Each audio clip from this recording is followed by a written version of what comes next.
knowing the difference really between passion and purpose and things like that, positivity.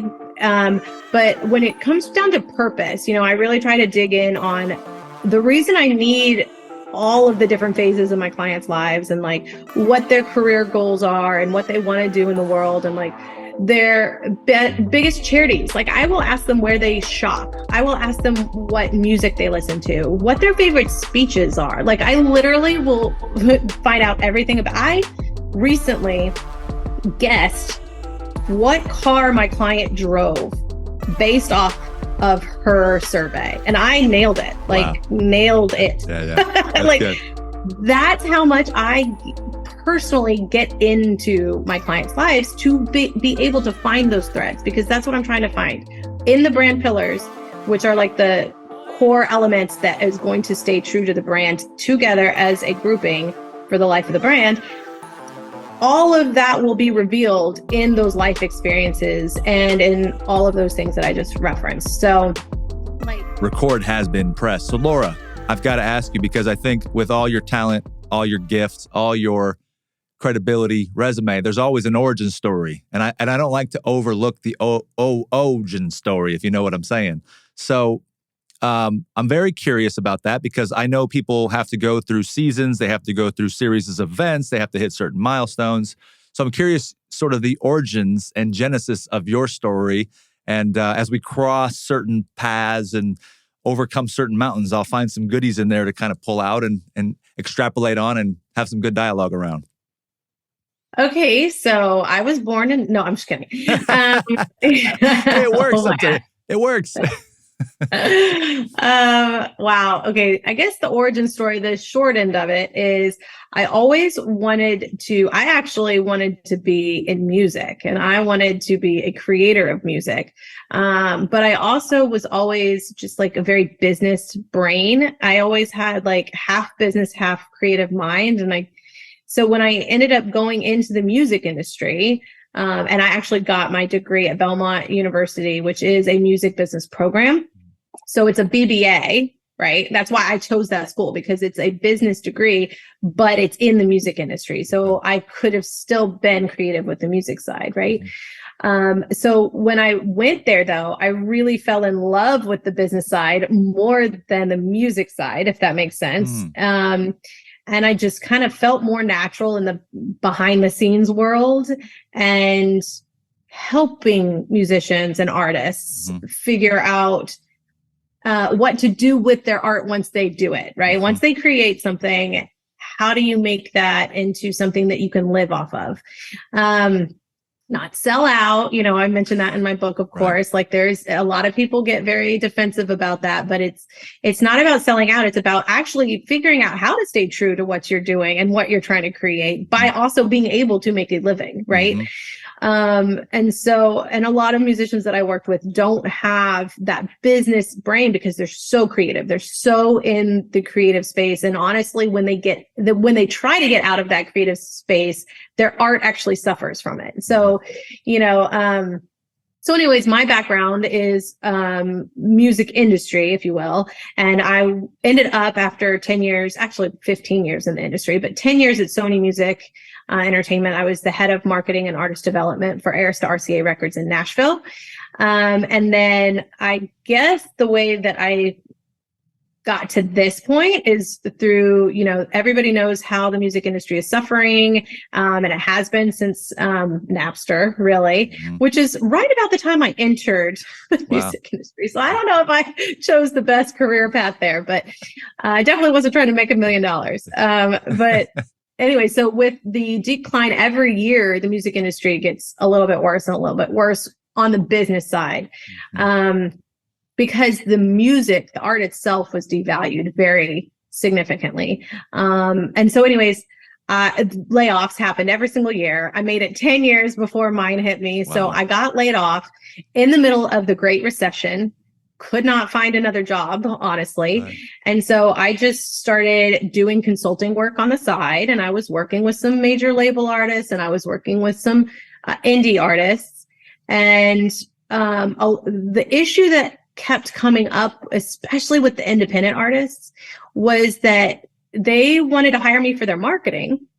And they had X amount of financing and investment coming in, and they had the project already recorded, and like everything was done.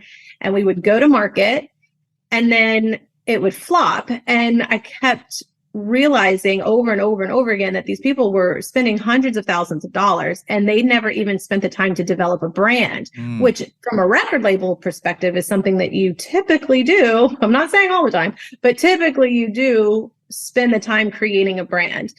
And so these artists, you can have a million one-hit wonders, right? But there was no second hit and there was no third hit because nobody knew who they were or what they stood for or anything about what they were offering and what set them apart from everybody else that was already out there. Right.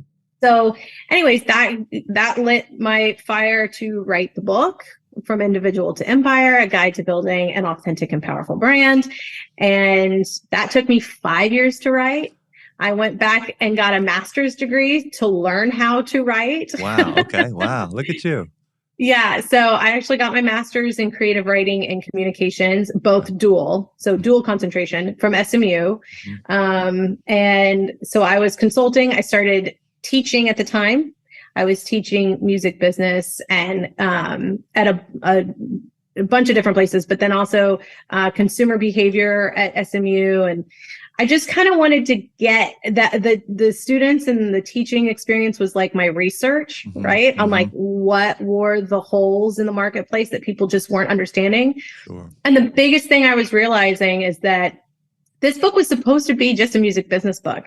But I realized in almost every industry, or if every industry really, there's such a disconnect between people understanding what the difference between marketing and branding is. I mean, it's two separate different things. You need two separate strategies.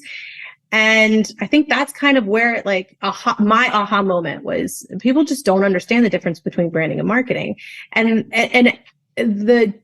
the basis for the book was always here. Let's figure out your personal brand, which is what I've done with artists my entire life, right? Let's figure out your personal brand, but let's transform it into a business brand, right? Like you have to become a Nike shoe to be able to actually sell what you're creating. So those kind of two things came together, and that's kind of where we are now.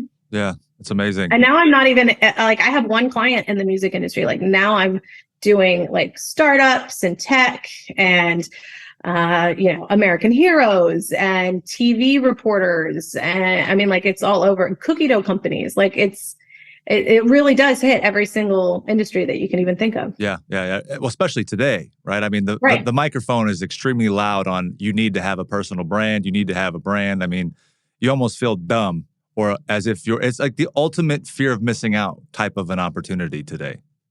Oh yeah, definitely. Yeah. But like I was just talking to somebody the other day, and the best way I can explain most of my clients is 90% of the time it's a narrative issue because they know what they want to say, but they don't know how to focus what they want to say to make an impact. You know what I mean? Okay. So it makes them nervous and it confuses them, and then they start second guessing things, and they don't have the confidence because they don't know exactly what they're saying, if it matters or if it's meaningful or if it actually is something that anybody wants to hear, and so that's kind of what I continually see in the marketplace. So how does that look in terms of improving that then, right, Laura? So if the client comes in and they have a narrative issue and we need to get them from where they currently sit. So like, what's the current situation that they're in that, okay, I reach out to Laura and I want to build my brand.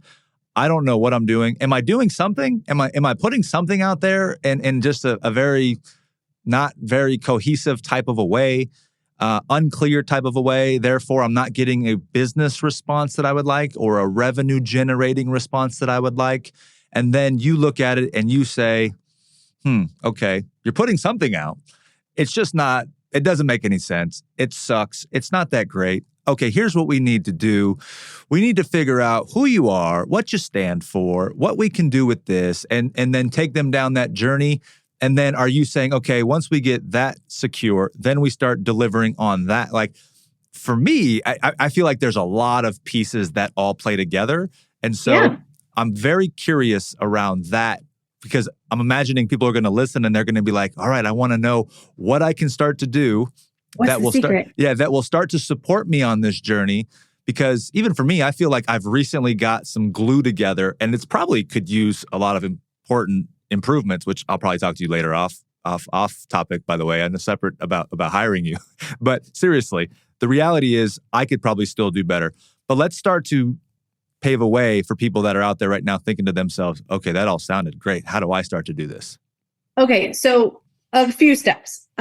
First off, honestly, and this is not self-promoting, I really advise everybody to start with a book. It's the cheapest option, right? Yep. Listen, brands costs anywhere between $20,000 to $50,000. Okay. So you want to make sure that the money is well invested. So the thing about my book is that it really, again, breaks down the difference between what is branding, what is marketing. It talks about getting your headspace right. My entire first part of the book is a lot of positive psychology. It's about how does Beyonce, right, for instance, how does she put her mind into a business CEO frame, and then also put it into I'm the product I'm creating side of the brain, where you still have to be creative and you still have to do what you got to do, right? How do you make business decisions when you're so close to something that is so personal to you? And it's just literally an addition of who you are. And that's how entrepreneurs are. They're starting businesses all over in every industry that is so meaningful to them, and that they completely see themselves in, right? So again, trying to figure out the two different brain sets there. So that's where the book really helps, just the first part of the book. To get you to reframe branding, if you will, in a different way that nobody really talks about. Like everybody talks about why influencers, or everybody talks about how influencers are so powerful nowadays, but nobody talks about how they get there. Like, how do they become powerful? Right. And that's what this book helps you try to reframe. But for my clients, we start with an audit process. I will tell you that most of the time my clients come to me, either they've read the book and they're like, oh my God, like eye-opening experience. I need to find out more. And then the other side of the time, they are having those issues that you mentioned. Like the revenue is not indicative of what they are putting into it, or the ROI is not there. Or they're getting crickets. Like they don't understand why there's no response, and what I say in the book, no response is still a response, right? You are getting some type of feedback if there are nobody, right. saying anything, good or bad, right? So, 90% of the time, and statistics are made up on the spot, but literally most of the time, people coming across my desk are having a narrative issue, and they realize that they're just uneasy about what they're trying to say. They don't, like I was saying earlier, they just don't know how to package it into they don't know how to say, just do it. Right. Right. They don't know how to do 50 it. sentences. It's like, but you're supposed to say, just do it. Right, exactly. Like we got to find your tagline. Like, what is the thing that is going to be true to you today, and all of your life experiences and all of your priorities and your values and everything that you want to accomplish in the next 20 years? Like, how does and everything that's going to happen to you in the next 20 years, it's going to change your life trajectory, right? How do you encompass all of that in one little product packageable entity, right? Asset that is going to stay the same that entire time, no matter what life throws at you, right? So no matter what happens from here to there, like COVID coming into the, marketplace changes like that are going to affect your brand. How does it stay true, right? So these are all things that people are they feel confused about. That's typically a narrative situation. 60% of the time, 60 to 70% of the time, it's an image issue. They're using wrong fonts that are telling the consumer something different about their narrative that they didn't even think. They didn't even see it, right? They're confused about their target audience and how they're going to react to seeing something. And, when we're coming up with a logo or a full brand guideline kit, right?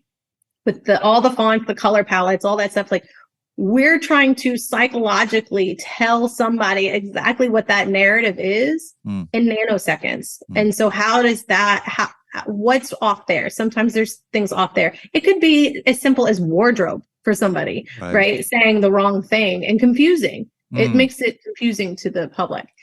I will say 20% of the time, like it's very rare that a entrepreneur or, a public figure will come to me and have an issue with their product or their service that they're providing, because typically that's what they've spent the last 10 years building. Mm-hmm. They've really honed in on that aspect of it, and they just don't know how to marry that with the image and the narrative side. Mm-hmm. So what we do with a new client is we do an audit. We go straight into an audit form. And so what we're doing on our side as an agency is doing a deep dive on that brand, what's happening in the marketplace, what is that brand currently saying to a target consumer, what is that target consumer. At the same time, our client is doing a deep dive into themselves, and we require them we do a customized questionnaire that's like, if you think I want a sentence, I want a paragraph. If you think I want a paragraph, I want a page. I need to know everything about you, because I'm not about to create your brand. Mm-hmm. You're going to tell me what your brand is and all of that data. And then I can compare that to see what's actually out in the marketplace and find the disconnect, right? Mm-hmm. So that takes our clients 2 weeks to a month to do, because Sure. I get childhood experiences. Yep. I get everything you don't want to tell the therapist. Yep. Like Yep. I get everything. Bring it out. Yeah, because it's who you are, right? Right. And that's going to be who you are 20 years from now, right? Mm-hmm. It's not about where you are right now, because that can change in 2 years. When I changed from being a single woman to a married woman to a mother of two, like totally different lives, Mm-hmm. right? So, so we go through that audit process very early on, and that's where we find that disconnect. And then we go into the brand strategy phase before we go into the implementation phase. So there's 3 phases, and it takes about 5 months sometimes. Wow. Sometimes it takes more than that. Sure. So on that note of you, very well said. I like that a lot. Of you going from single woman, married woman to mother of 2.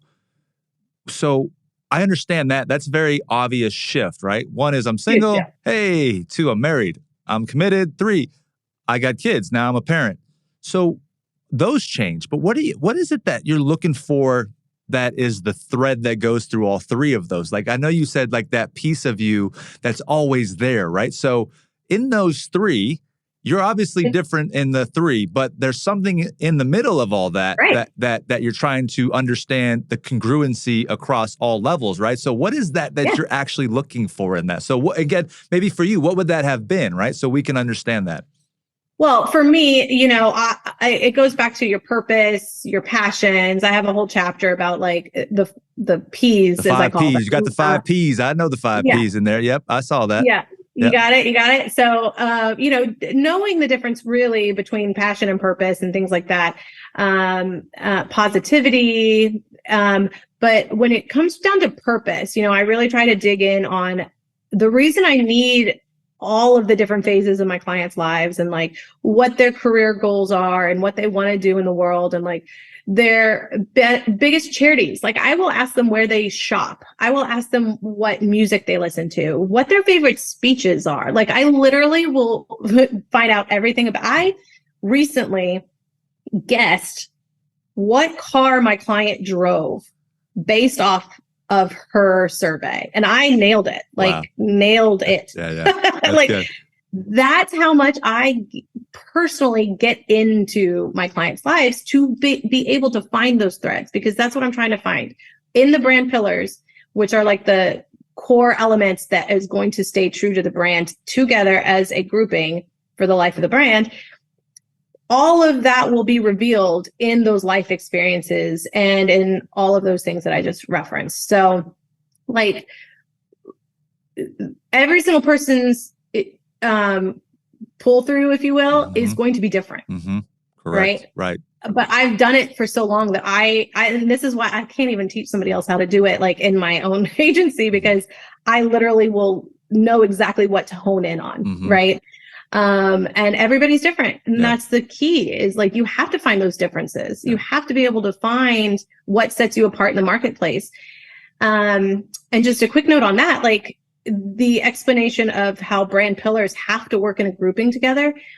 If I were to say like, and I always use this example, but if I were to say, hey, I'm trying to, I can't remember this singer's name. She's a powerhouse vocalist. Like I can't think of her name. I mean, what would you come up with? I mean, you know the answer, but what would you come up with?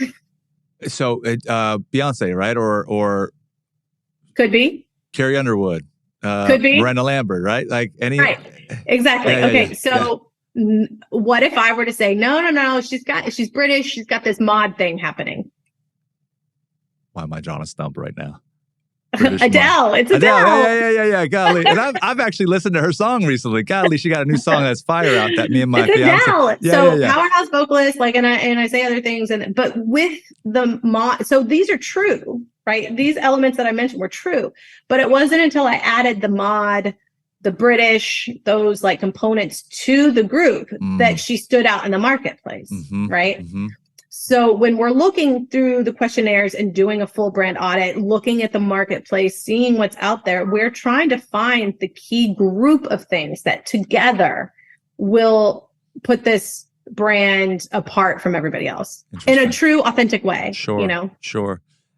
Do you get met with a lot of resistance from the person because they realize? Never. No. Okay. So they are open to it. When they come into me, they're already in a place where they're like, I need the help. I'm spinning my wheels. I don't understand what's going on. I made somebody cry recently when I revealed their brand report, which is like our 2-hour brand presentation reveal, if you will. But she literally cried of relief, like of just happy relief. And she just needed a minute because she's just like, I've been trying to say this for years. And it's so true to what I've been trying to do. And I just feel like I've just been dancing around the circle. Like all of my clients, they know the elements. They know what's there. They just need it focused in a way that is the Nike swoosh. Sure. Makes sense. Yeah. You, so again, you've inspired me before we've met here from the book. And I started making moves based on that. I don't know if you've noticed, but I wear this jacket every time I do a podcast. It's like a Vegas-esque feel, right? I love it. And so I'm born and raised in Vegas. I'm one of very few, my boy over here, Scott, that runs the studio, is also a Vegas man. So there's few of us. However, I had that journey in Vegas where I was one of those Vegas cats that did all the partying and was a host of nightclubs, promoter of nightclubs. But I mean, I grew up literally a mile off the strip. I was right next to it almost every day. My whole family worked on the strip for their entire lives for the most part. And so I made that branding decision to go Vegas. Like that was one of my main threads. And because of, again, I could be wrong. I'm just saying, I thought it works. It might work. It seems to be working pretty decently.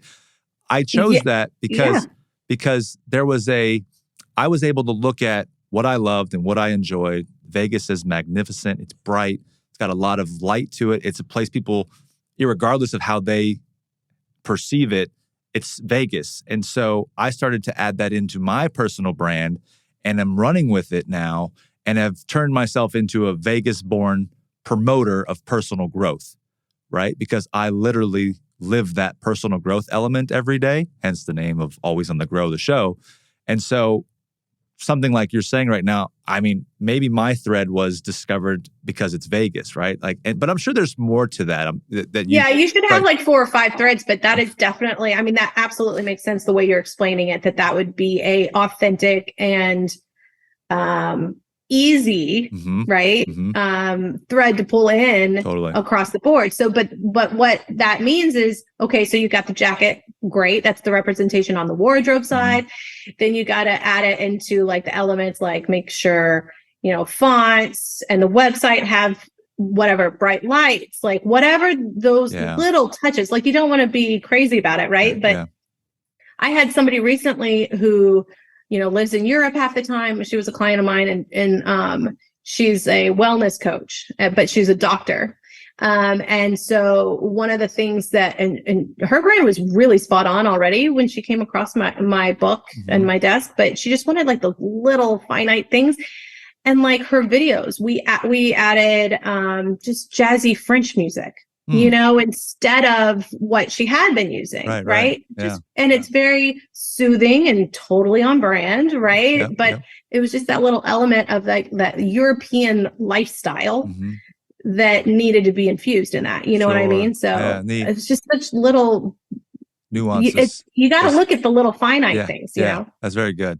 So let's say that starts to come together and you're getting clear on your brand and it pieces itself up very well. And then there's obviously then I have to go start distributing it, right? I have to start to go to put it out in the marketplace. And I know you talked about in the book, micro influencer, subject matter expert, and then macro influencer, right?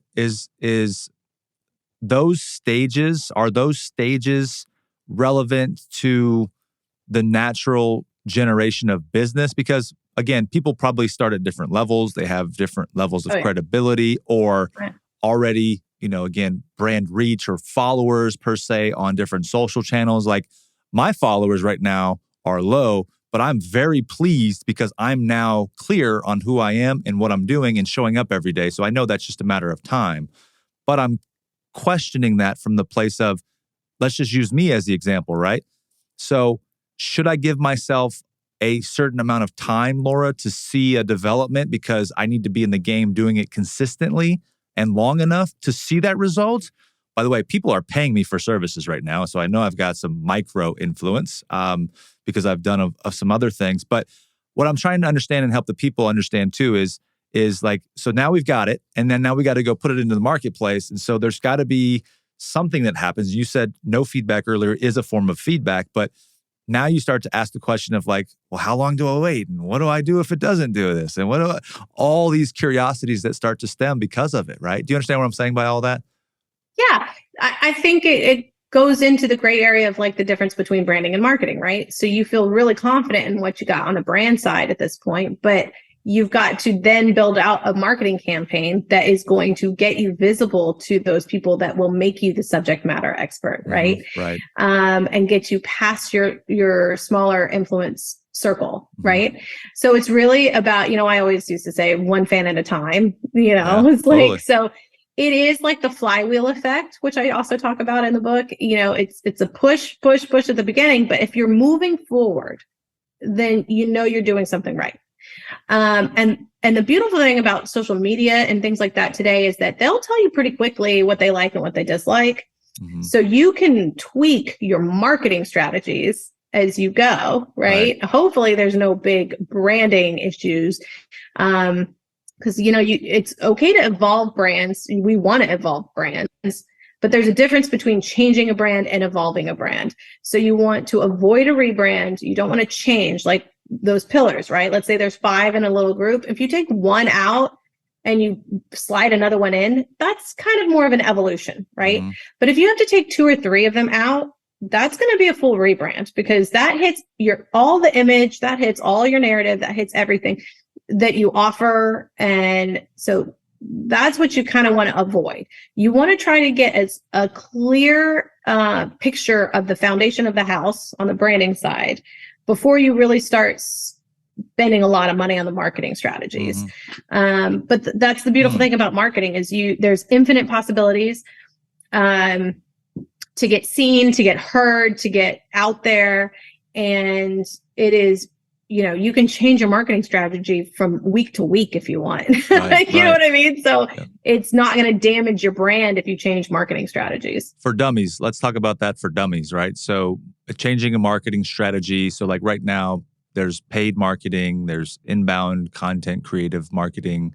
What else would you talk about from tons of different marketing strategies? Like unpack that a little bit for us so that there are so there's everything from advertising to organic, and there's different platforms. So you could do social media, you could do television, you could do radio, you could do guerrilla marketing, which is literally like getting down and dirty. For instance, like getting posters of yourself and putting them around town or, going door to door. There's snail mail marketing, there's email marketing. There's so many different things that you can do.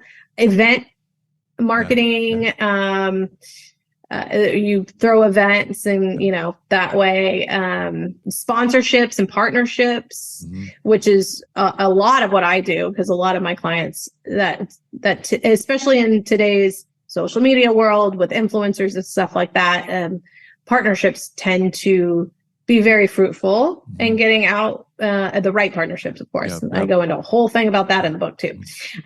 So yeah, there's just so many different ways you can get out there. I like it. And so going back to what you said about the evolution of a rebrand versus kind of just shifting a few of the pillars, I want to make sure that we're pretty crystal clear on that thought process, where if you make an adjustment to the rebrand, in what case justifies that? What do you see? Yeah, I mean, what's the There could be internal issues, there could be external issues. You could be getting something back from the consumer at a mass level, right? Like if you're getting the same feedback over and over and over and over again, like that's something that you should be paying attention to. Obviously, don't just ignore internet trolls. They're not your target audience. Right. So, I always have to specify that for people that get, for a lot of public figures that get really hurt by social media. That's not your target audience. That's not who you're trying to talk to. So they're not going to understand you. For instance, a Texas cowboy, if you will, leads a very different life than a Montana cowboy versus an Arizona cowboy. They have different types of jobs that they have to do, right? Sure. So it's visually different. The lifestyle is different. So you have to be very clear when you're talking to a target audience to make sure that they're understanding what story you're telling them, right? So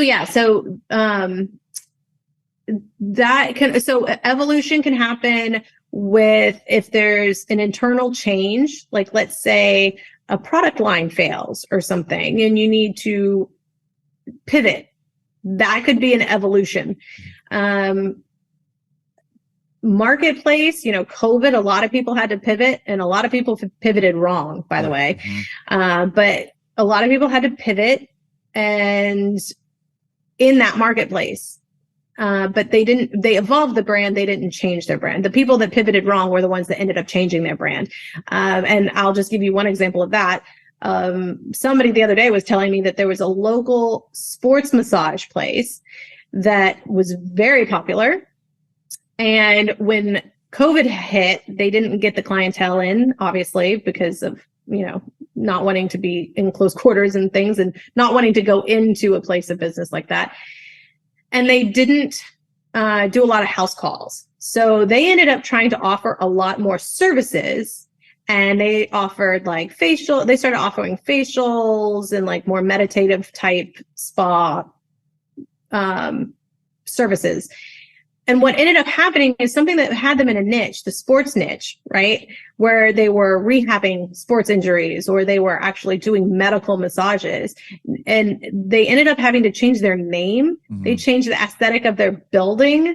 I mean, they literally that's a rebrand, right? Because they changed what they were offering in such a drastic way. And now the problem is they're just like every other massage indie on the corner, right? Sure. And they've totally diluted what they had that put them apart in the rest of, the industry here. So, I mean, that's a bad pivot. That's exactly what, if you're trying to do a quick evolution, I mean, they could have evolved in different ways, i.e., they could have incorporated online stretching, where people could do it in their own homes and or offer package deals for sports, or of course go into their home and do it that way. Or they could have even done outdoor sessions somewhere, there's so many different ways that they could have pivoted and they chose really wrong on that, Yeah.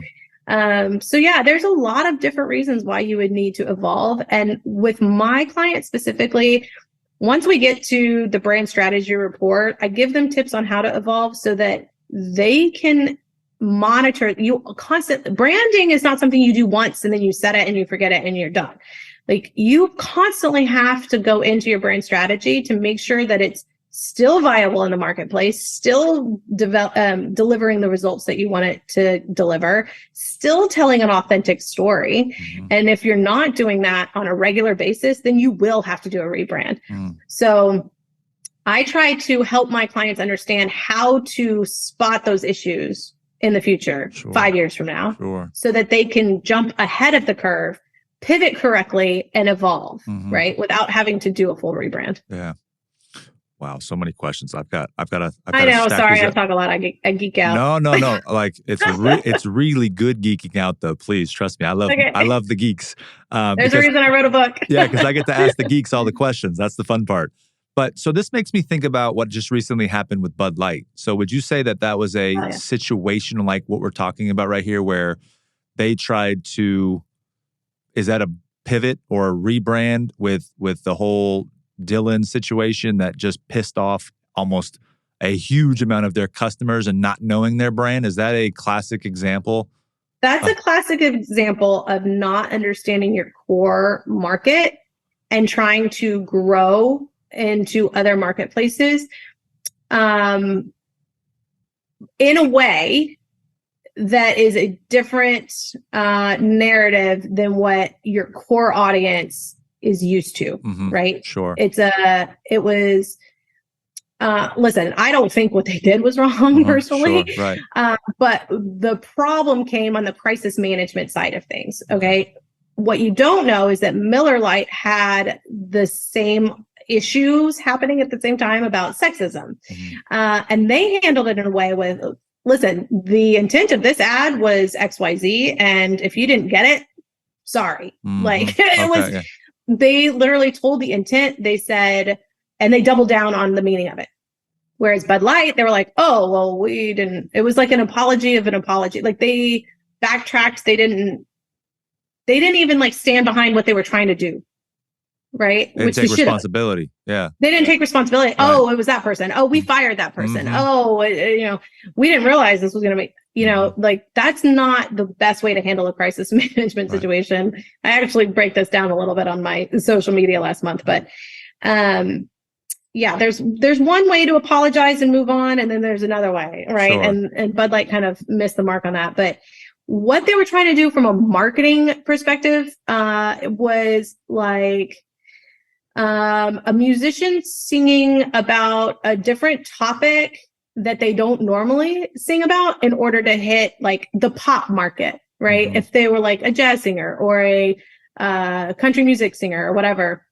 I saw this all the time where country music artists would, all of a sudden do a next album that was kind of really off what they were normally like. They had built a strong core audience here in country music, right? Then they would go write an album and release an album that was pop based, and it would actually upset their core audience because it was like so far left from what they normally do that they were confused. They were like, well, okay, I guess we don't matter anymore, right? So you have to be like, when you are trying to expand to different target audiences, I think you have to make sure that what you're doing is you got to always keep your core audience in mind and then say it in a way that is going to appeal to the bigger market. Does that make sense? Sure. Makes sense. Yeah. So it's like, it's not holding anything back as much as it is like being honest about what you're doing it for and why you're doing it. Right. Like, I see you, core audience. I love you guys. I still have music for you, but here's what we're also trying to do to try to get the other part of the market to be fans of this music. And like, if you take like Taylor Swift, for example, right? She was super country but she kept singing about the same thing she was singing in country. She did not change her brand. She just added an electric guitar. You see what I'm saying? So then she was able to hit a different demographic. So there are ways to change your product and your service without alienating a core audience. Does that make sense? Because core just loved her more than ever. Yeah, that's fascinating. So by adding a guitar, she now appealed to a different market segment because the guitar brought a different sound. And so now a rocker was that's like super baseline. Like there's more into it, but it was like, No, but this stuff is like, it seems so simple, but it's actually very intricate. It's not, it's not like, because I consider myself a pretty informed man. Like I've been around the game. I understand some things. I've been around a lot of amazing business leaders and their friends. And at this point, I'm like, I still need to understand this type of stuff, right? So I can imagine the rest of us also having to go through some of the learning curve as well. So in that case, let me give an example, right? So But I just want to make very clear, like, I think that there was absolutely nothing wrong with what Bud Light was doing. Mm-hmm. I just wish they would have doubled down on it and been like, and done it in a way that they could stand behind it. Sure. You see what I'm saying? Yeah. So I think that's where they screwed up. They screwed up in the after, because it should not have turned into the story that it turned into, and then created the backlash situation. Right. If that makes sense. Yeah. They should have been like, this is who we are. Sure. And just like Miller did, right? Yeah. This is who we are. This is what we stand for. This is what we were doing. Mm-hmm. The end. Interesting. Yeah. Yeah.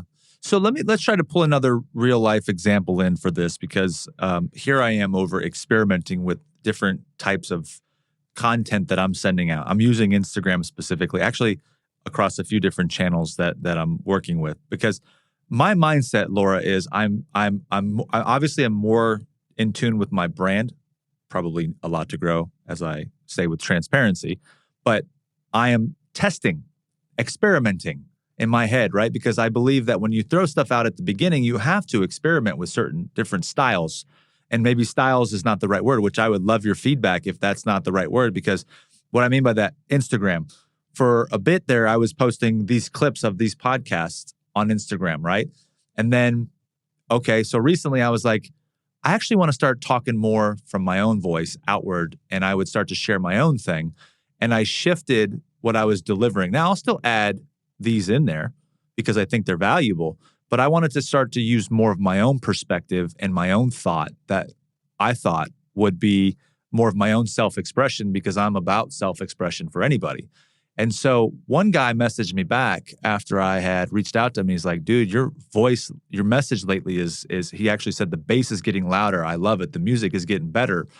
And so from that perspective, would you encourage, like, how would you contextualize what I just did there with, I have one type of content I'm distributing, but then I decide to go do more talking head where I'm talking directly, and that's what I'm giving now. Is that smart? Is that unwise? Like, is should I have justified that for a certain reason? Like, how do you qualify that in this, matrix of different things we're talking about right now? Because I just I want to make an adjustment to see if this works better, to see if we get better response, better this, whatever. And I also, like I said, baselined it at experimenting, because I'm still trying to figure all that out to some extent. Does all that make sense? Absolutely. So here's the thing. So the content that you are creating is a marketing strategy. The type of content you're creating is marketing. What content you provide, themes, tone, and that's what you're saying, voice. Mm-hmm. Is it professional, or is it familiar? Is it conversational? Like those all play in. That's the brand part, right? Okay. So that's what I meant earlier by like all your different marketing strategies. It is smart to test out different marketing strategies to see what works. So how to deliver the content is a marketing strategy that you could have 100 different ways of trying to do it, right? Yeah.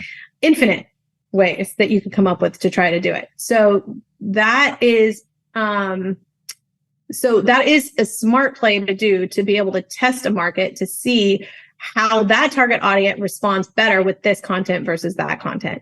But the brand in the back should all be saying the same thing no matter what. Got it.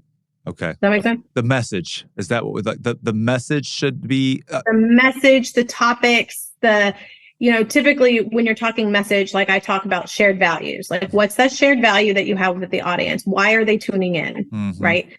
It's something at a deep level that is going to make them connect with you. What is that, right? Okay.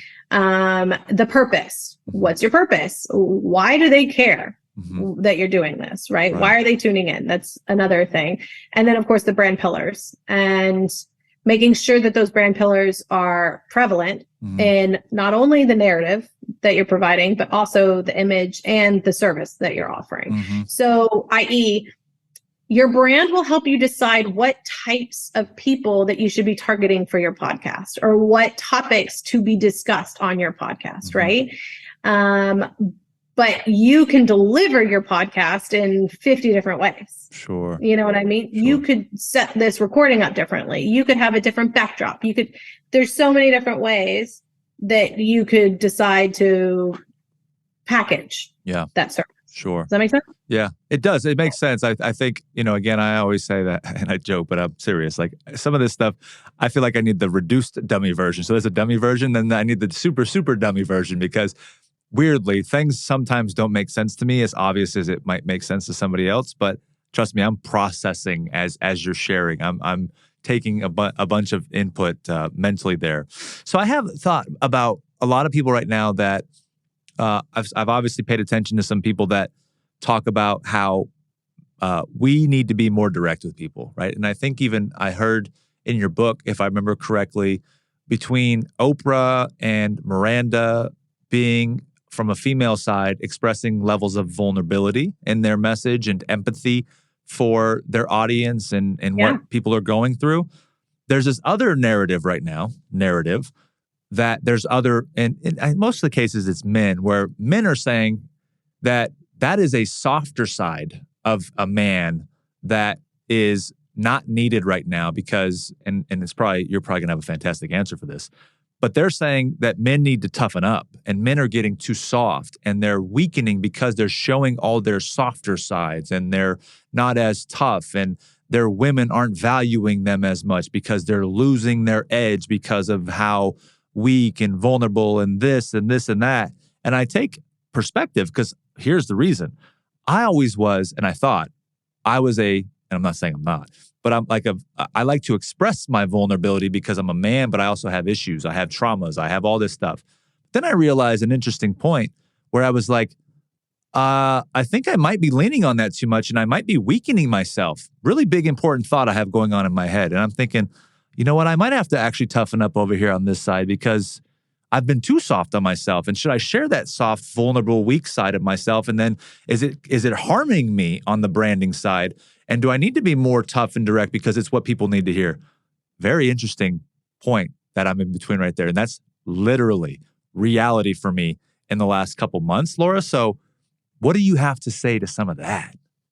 Okay, so a lot. Okay, first off, you're noticing a societal issue that you are taking on personally, and now you want to define it, right? Mm-hmm. So you see this issue in the marketplace, and now you, as somebody in the marketplace, want to define where you are voice-wise, tone-wise, personality-wise in your public brand, right? Yep. So that's what I'm hearing as the issue. And where, toughness, male toughness or whatever, works well with certain brands, right? The softness side works better with certain brands, right? So there is no wrong or right answer here. And then that's the type of thing that as my clients, that's the kind of stuff that we figure out in the audit phase. Mm-hmm. When I get 30 pages of a questionnaire back from my client, that's the kind of stuff I'm looking for. Sure. Something that's going to be authentic, right? So the best answer I can give you, I can't tell you what to do specifically without a full audit, right? But what I can say is that it is smart to notice marketplace situations like that and know where you are in those conversations, right? Mm-hmm. Because, for instance, even if all of society says, oh, the new trend is to go one way, you as a brand may not do well if you go that way, right? You have to stay authentic. You have to stay true to what your brand is. So it is always good to know what's happening in the marketplace. And it is always good to know where you stand in that. Yeah. Does that make sense? Sure. Yeah. But again, it's not something that I can't tell you personally or, unless I get into an audit situation where I can say, okay, this makes more sense. This side of the coin makes more sense for you specifically in a branding situation. And here's why, right? Mm-hmm. But I also want to warn people on jumping on bandwagons in the marketplace in order to do what they think everybody else is doing to make money or whatever, to be seen, because that may be the one thing that you stand out for. Sure. You know what I mean? Of course. Yeah. Makes total sense. So is it fair to say that there could be some sort of a hybrid in a world where Like Sure. they can mix, like you're tough, but you're not an asshole. But you're also honest enough to reveal soft sides of you where you're admitting things you can get better at, and you're just revealing the truth because you're human. So in the branding process, we narrow down what that tone, voice, personality, all of those things, the brand pillars, we find that center. Yeah. Basically, Makes because sense. that you have to find what that is in the center that you can lean in on, that dictates, again, that is not going to change based off of what is current in the marketplace, right? Sure. That's what has to stay true and consistent for the next 20 years. Yeah. It makes me think about there's at least for the person that's evolving, assuming people want to get better, right? There's evolution there. That that juxtaposition for me, where I'm on both sides, is a result of me getting more disciplined in my life in certain areas and showing up every day for this podcast, should I say every week, and not being that way before, and then showing up every day on other platforms to create. I have a newfound sense of confidence inside me, right? So I have this now new voice that I want to be able to share with people, because before I wasn't able to talk about that because it wasn't something that I was doing, right? And so it added up now to a different place for me. Well, and let me just give you an example on you said, is there a world where you can do both? The Rock is a perfect example, super tough, super, strong, such a great example. male figure. So good. But completely vulnerable when it comes to like his little girl. Is it girls or girls? Anyways, it's girls, yeah. His wife, his personal life, his mom, his family, like how he takes care of everybody, the reason behind the tequila, right? What is that? The Terramana or whatever. I think that's the name of it. Yeah. It's been a while since I've looked at it. I don't drink tequila. So, we all remember those tequila nights, ladies and gentlemen. I'm a whiskey girl, not a tequila girl. So that is a perfect example of marrying these two worlds, but that is part of the brand. There are elements that dictate both of those, right? And then I forget the other question because I was so focused on the Rock. No. But by the way, confidence. Yes, the confidence situation. Like that's the whole goal, because there is no such thing as the it factor. There is none. I've worked with global superstars. I have created or helped create. I was not the creation of, but I helped create global superstars, right? World tours and all these things. And I 100% guarantee you there is no such thing as an it factor. What that is pure confidence in their brand.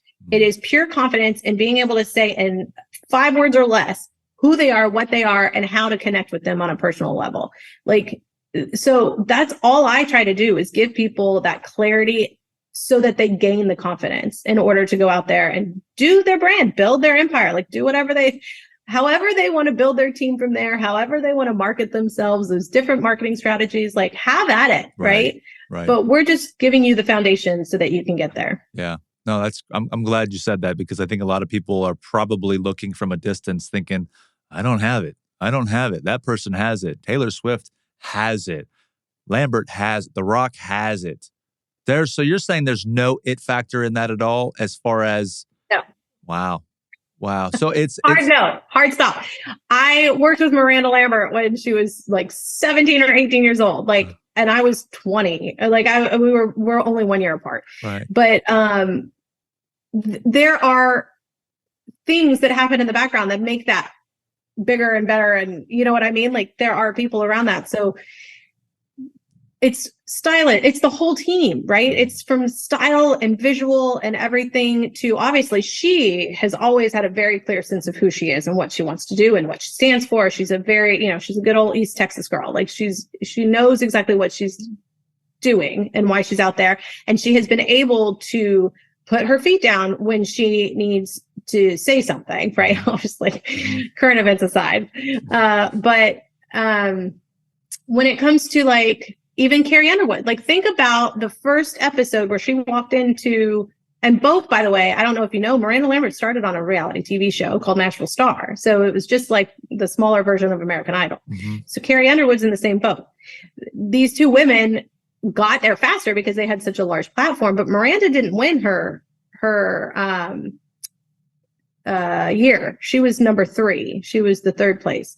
But that actually benefited her because she wasn't contractually obligated like everybody else was. So she was able to like really go get a good record deal, get the team behind her that she wanted, like, and go do her thing. Right. Sure. But most of the time, people that you see that are out there doing their thing, like The Rock, I mean, he even has a TV show out now, right? About how like he started in wrestling, like Young Rock, I think it's called. I think it's the younger version of his life, isn't it? It's like Young Rock? He worked for like 20 years before he became like the lead character in movies. You know what I mean? It does not happen overnight. There is no such thing as an it factor. Right. It's just really growing and understanding your brand and then being able to market it and get the right team around you and do it right, you know? Yeah. And that's all it is.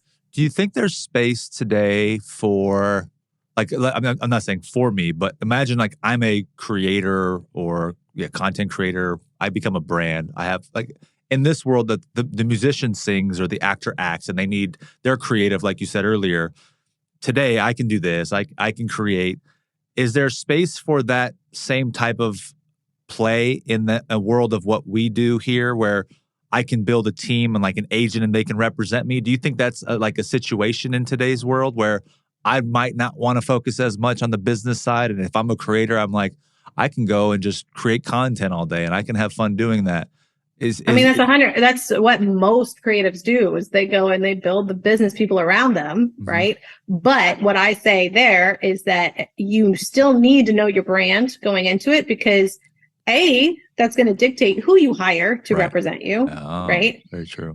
Because I've got so many people I know have lost their record deals or lost TV shows or whatever because their representatives did not understand what they were and what they were trying to accomplish. And then they go into the boardroom to work out deals or get sponsorships or whatever. And there's a huge disconnect there, right?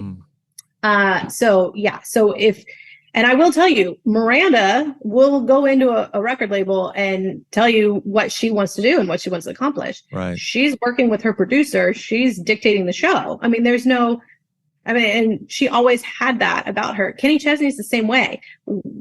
You have a marketing meeting and Kenny Chesney shows up, right? Garth Brooks is known for his marketing capabilities because he is active, right? And Oprah, I mean, Beyonce is her own manager at this point, right? Like all of the most successful people, even if they have teams around them, they know their brand so that they can put the right teams around them to be able to understand their brand and project their brand correctly. That's powerful. That's a very, very profound point. I think know your brand, more importantly, know yourself, because you can walk in with a inner confidence that you know what you want to accomplish and nobody's going to try to cheat that process, right? They can't. Right, because if you come into a corporate situation, like let's say you're pitching to a network or let's say you're pitching to a record label or whoever, or even to investors, right? If you're an entrepreneur and you're trying to pitch to people that are going to give you $1 million, right?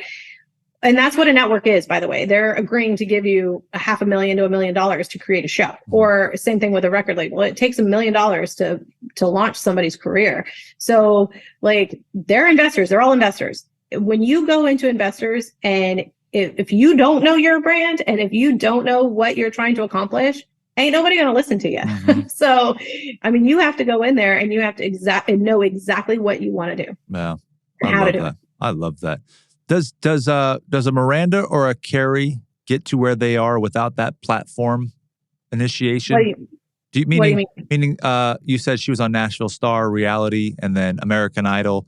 If they don't get that exposure there, do you think that they still end up superstars like they are? Or is it a different path there? Is that like one of those strokes of luck? Like, how does that unfold? I don't know. I mean, I did work with Carrie and I don't know her origin story really well. I do know Miranda's origin story. And I know that she would have definitely only done music. That was her goal in life. She was playing around already before she ever got to that place, doing radio interviews and things like that, like just down in Texas. So I know that she would have gotten there. I don't know what Carrie was doing prior to, and I don't know if it was because she was younger. I really don't know the backstory there. So it just depends, because some people just are like, well, I don't know what to do, so I don't know how to do it. Right. Right.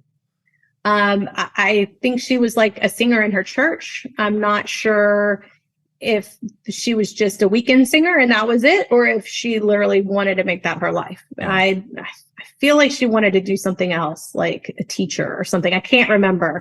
Right. So don't quote me on that. But a lot of people, I feel, do other jobs because they don't know how to do the job they want to do. Mm-hmm. Right. Wow. And so I do think that but yeah, I mean, there's hundreds of people, thousands of people that get there without television exposure, Yeah. So do you think, we'll bring this thing home here as we wrap this up. Is it safe to say something along these lines? Figure out who you are, number one. Figure out the brand that's representing who you are. Yes, that's the key. That's representing who you are. Representing who you are. And then go out there and broadcast it and shout it from the top of your lungs with the microphone and see what happens, right? Like, to some extent. I mean, I guess that's a pretty good sum. Yeah. I mean, because my book gets you to the point where you can then go broadcast. Then go broadcast. Yes, absolutely. Yeah. By the way, book is fantastic. Absolutely fantastic. The last couple things that I want to highlight that you said, and also throw in something else that we brought The Rock up. And I remember recording a video, and I was just talking to somebody about this the other day. I always have these moments where I'm like, I was just talking about this. But he did a video a few years ago where they were talking about how when he went to Hollywood, Hollywood wanted him to do all their movies and all the roles that they wanted him to do. And he was like, man, it's not working. It's just not the thing. It's not hitting the way that it should be. And then he said, the moment that he just stopped doing that and basically owned up to the fact that he was going to now be who he was going to be The Rock, and stop conforming to Hollywood, he made them conform to him. And then he got to start being himself in all his roles and all his movies. And then it was like, I mean, that's the thing. Like, what a lot of people don't understand is that what makes you stand out may not be cool today, but it will be cool at some point. Like, you can't figure out the timeline of it all. But if you change who you are just at the whim to be popular at that time, then you totally lose the potential of becoming a superstar when it is the right time. Hollywood tastes shift, right? It went from rom-coms to, you know what I mean? Like, rom-coms aren't really done anymore, and you talk to Matthew McConaughey. He had to do a complete rebrand in order to get him to Oscar, right? And then, certain brands just may come out strong and then have to do a rebrand because it just doesn't make sense long term, like Lady Gaga, right? With a meat dress. Like, that's not sustainable long term. Right. So she had to do a complete rebrand, right? So, I mean, the Lady Gaga today is nothing like the Lady Gaga then. There's maybe one or two pillars that are still true, right? But not all of it. So I do think that it is, you definitely have to stay true to your brand. I had somebody the other day ask me what advice I would give to her teenage daughter who had just moved to Hollywood and wanted to figure out what types of roles they wanted to do. Well, do the roles that person feels like are character worthy to her, right? What does she respond to? What does she resonate with? Because even if it's an indie situation today, you don't know that indie film could win an Oscar next year. Like, you just don't know what the marketplace is going to do with art. And so you just got to keep doing what you do. Be you. Stay true to you. Yeah. Fantastic. Because that's what's going to stand out. I mean, that you want to stand out. And that's the only thing that's going to make you stand out, is doing what you're doing that may or may not be doing anything else in the industry at the time. Yeah. I started going out to the Las Vegas Boulevard and recording little pop-up mini presentations around the city. And that's what I do because I have fun doing it and I love it. And I'm Vegas and I'm all those good things. And I can do a quick little prezi. And I just started doing those as a new iteration of what we're doing here. So I'm going to follow your advice right there. Just keep doing it because that's the plan anyway. And then who knows what happens next. But I believe in what you said just there. That's fantastic. So yeah. Yeah, you just keep doing you, keep Yeah. marketing it, and there will be a market for it Yeah.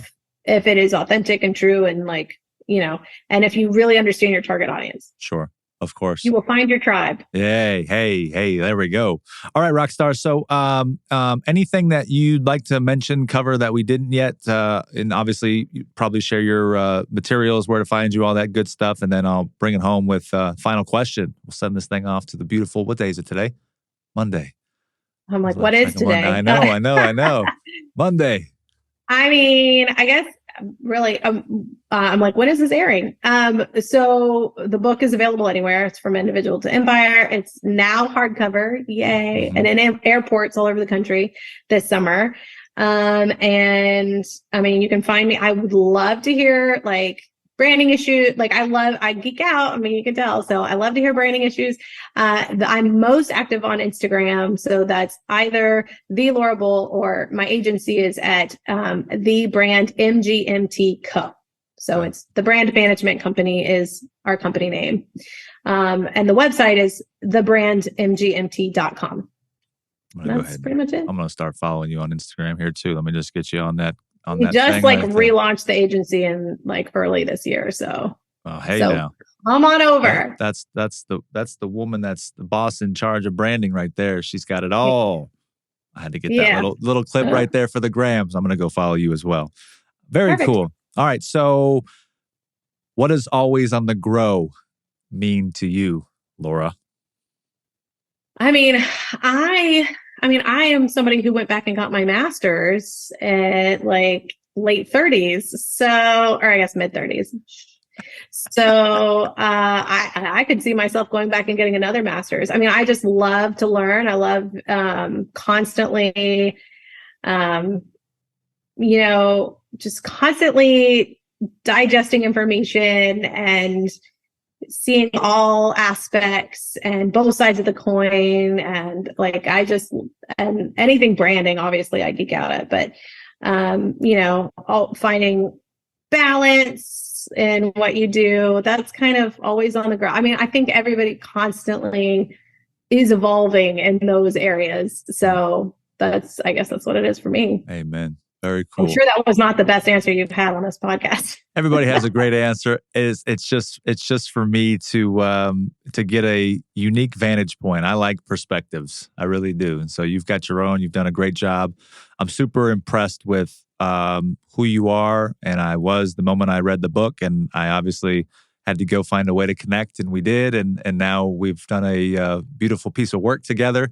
And let's get it out to the people so they can experience this in a way that hopefully will help them go to you and maybe become customers, or at the minimum be book buyers, and then get their brands hopefully going. It helps. In the right clarity, confidence, build those brands. I want to see all the brands out there. I love it all. So hopefully it all helps. You did amazing. Thank you so much. God bless you. You were a rock star, and I know that hopefully you're in good hearts and spirits after the recent events that kind of put us off into a further date here. But much love for you. Sending all my love and healing vibes for you for that. And I know you got good spirits. So I can't wait for us to do some more stuff, Rockstar. Let's do this. Hey. All right, Laura. Thanks for having me. You're very welcome. Thank you.